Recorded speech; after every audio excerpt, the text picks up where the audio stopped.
Baik, melanjutkan materi yang berikutnya. Jadi perdarahan pada kehamilan muda atau kehamilan awal itu ada abortus, ada mola, kemudian ada kehamilan ektopik. Dan kita masing-masing harus tahu bedanya apa. Tadi kita sudah bahas, sudah saya jelaskan tentang abortus. Selanjutnya adalah tentang mola hidatidosa. Mola ini kehamilan di mana yang di dalam rahim itu yang tumbuh bukan hanya embrio, tapi juga ada jaringan yang sifatnya abnormal atau jaringan trofoblast. Untuk mola ini ada dua macam.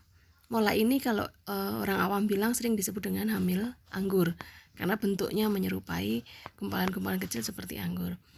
Untuk mola sendiri ada dua macam. Yang pertama ada mola hidatidosa totalis. Totalis ini yang nomor satu, tidak ada embrionya. Baik, kalau kita ingat dulu ada inner cell sama outer cell. Inner cell itu menjadi janin atau embrio, outer cellnya menjadi plasenta, selaput ketuban dan tali pusat. Nah, pada mola hidatidosa totalis ini semuanya, inner cell maupun outer cell ini semua menjadi jaringan atau sel trofoblast, atau semuanya menjadi mola. Sehingga kalau kita lihat ya tidak ada janinnya, seluruhnya menjadi jaringan mola.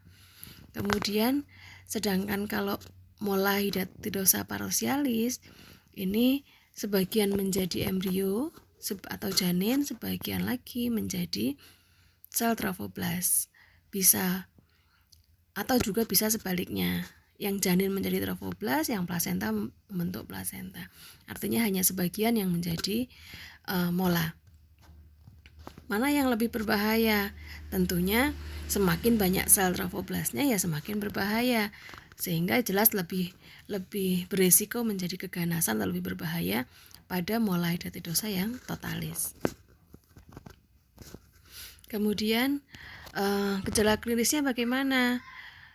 Awalnya ibu ini akan seperti sama pada umumnya orang hamil, dia amenore, terlambat haid, kemudian ada tanda-tanda kehamilan seperti PPTS-nya positif, kemudian ibu juga mual muntah, perutnya juga membesar dan sebagainya.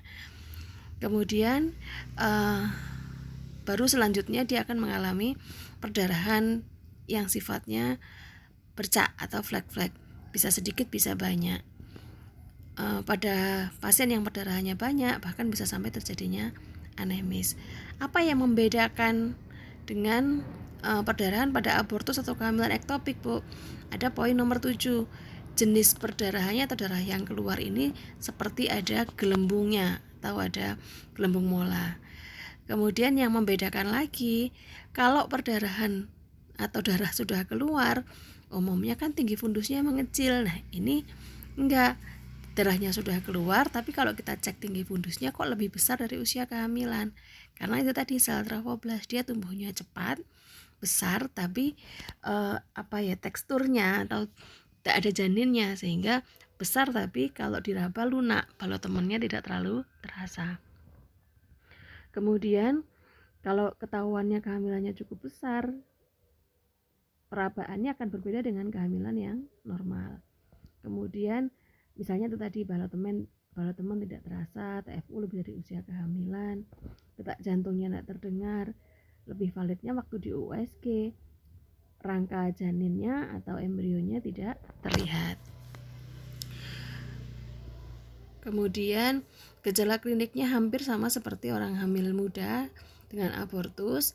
Yang menjadi ciri khasnya lagi juga pada kasus mola, biasanya mual muntahnya berlebihan, mual muntahnya berat, seperti orang hiperemesis gravidarum.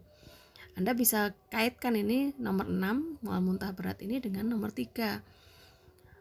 Ibu mual muntahnya berat tapi kok TFU-nya lebih besar dari kehamilan ya, bukan berarti janinnya besar, berarti ada sesuatu di sana. Kemungkinan yang tumbuh adalah jaringan mola. Kemudian pada kasus mola hidatidosa yang tidak ketahuan, misalnya pada daerah yang akses untuk pasien mau USG sulit, kemudian atau dia tidak pernah USG, kemudian tidak ada perdarahan atau bercak darah bercampur gelembung, misalnya berlanjut sampai lebih dari 20 minggu, umumnya kondisi ini akan dilanjutkan dengan tanda-tanda preeklamsi. Kenapa? Karena mola ini termasuk dalam benda asing atau racun pada kehamilan, atau sering kita sebut dengan toksemia gravidarum. Ini juga bisa menjadi pencetus terjadinya preeklamsi. Kemudian bagaimana kita mendiagnosa?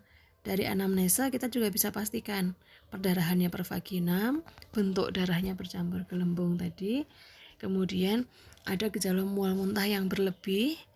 Setelah itu bisa juga disertai dengan tirotoksikosis atau gejala emboli paru. Kadang pasien ada yang sesak, kemudian ada yang KU-nya lemah. Pada pemeriksaan fisik tadi waktu kita palpasi, TFU-nya lebih besar dari usia kehamilan. Kemudian balut temennya tidak terasa dan DCC-nya negatif. Artinya meskipun ada embrio, kalau plasentanya menjadi mola ya janinnya tidak bisa berkembang, sehingga DCC-nya juga negatif. Pemeriksaan penunjang, kalau yang saat ini kita berada di kota yang akses untuk USG mudah ya, yang paling valid dengan USG. USG pun kalau misalnya pada gambaran didapatkan seperti ini, kok kemudian ragu-ragu, maka bisa dilakukan dengan namanya pemeriksaan. Ini USG menunjukkan gambar badai salju. Pada saat USG dimasukkan cairan kontras untuk memperjelas bentuknya. Kalau cairan ini bisa menyebar, berarti kan itu bukan janin, dan kelihatan bentuk gambarnya tidak menggambarkan bentuk janin. Kalau untuk data penunjang lainnya, kita akan labkan dengan beta HCG. Pada kasus mola hidatidosa, beta HCG pada ibu hamil ini jauh lebih tinggi daripada ibu hamil normal pada umumnya. Kemudian bisa juga dengan pemeriksaan sonde atau tes aorta sinkron menggunakan gelembung mola.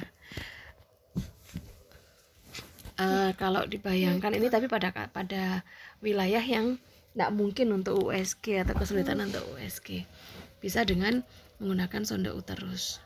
Nah, tapi sekarang sudah jarang digunakan ya. Jadi sonde uterus yang seperti kita gunakan untuk mengukur uterus kalau mau pasang IUD itu dimasukkan ke dalam serviks sampai ke dalam kavum uteri.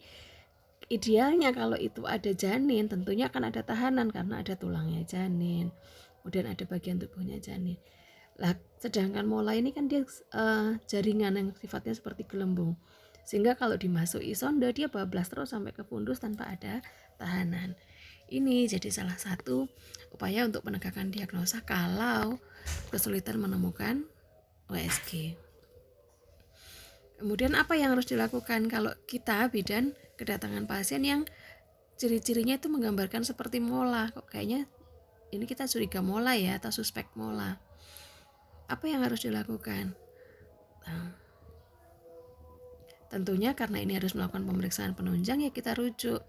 Yang menjadi berbeda adalah yang harus kita hati-hati, kita harus jelaskan ke ibu bahwa mola ini berbeda dengan kasus abortus biasa. Kita harus pastikan ibu benar-benar datang ke rumah sakit. Kenapa? Karena harus ada lab untuk pemeriksaan kadar HCG.